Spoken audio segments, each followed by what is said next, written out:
মধ্যপ্রাচ্যে ইরান এবং পশ্চিমাদের যুদ্ধের ব্যাপারে আমরা সবাই কমবেশি জানি। যুদ্ধ কারোরই কাম্য নয়, যদিও এই চাপিয়ে দেওয়া যুদ্ধে কিছু কিছু দেশ লাভবান হচ্ছে।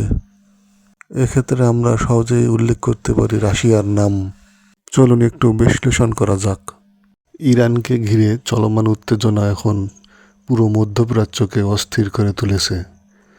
যুদ্ধের এই পরিস্থিতিতে বিশ্ব রাজনীতি নতুনভাবে রূপ নিচ্ছে। তবে এই সংঘাতের মধ্যে একটি গুরুত্বপূর্ণ প্রশ্ন উঠে আসছে, রাশিয়া কি এই যুদ্ধ থেকে লাভবান হচ্ছে? বর্তমান পরিস্থিতি বলছে রাশিয়া সরাসরি যুদ্ধে না থাকলেও পরোক্ষভাবে বেশ কিছু সুবিধা পাচ্ছে। প্রথমত, ইরান যখন পশ্চিমা চাপের মুখে পড়েছে, তখন রাশিয়া নিজেকে একটি শক্তিশালী মিত্র হিসেবে তুলে ধরেছে। এর ফলে মধ্যপ্রাচ্যে রাশিয়ার প্রভাব ধীরে ধীরে বাড়ছে। দ্বিতীয়ত, যুদ্ধের কারণে সামরিক সরঞ্জামের চাহিদা বেড়ে যাচ্ছে। এই সুযোগে রাশিয়া অস্ত্র সরবরাহের মাধ্যমে অর্থনৈতিকভাবে লাভবান হওয়ার সুযোগ পাচ্ছে। তৃতীয়ত, ইরানকে ঘিরে অস্থিরতার কারণে আন্তর্জাতিক তেলের বাজারেও প্রভাব পড়ছে। তেলের দাম হু হু করে বাড়ছে, যা রাশিয়ার মতো বড় তেল রপ্তানিকারক দেশের জন্য একটি বড় সুবিধা।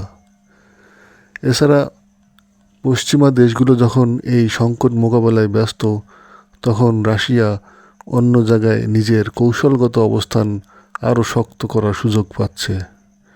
সব মিলিয়ে বর্তমান পরিস্থিতিতে দেখা যাচ্ছে ইরানকে ঘিরে চলমান এই সংঘাত রাশিয়ার জন্য শুধু একটি সংকট নয়, বরং এটি একটি কৌশলগত সুযোগ হিসেবেও কাজ করছে।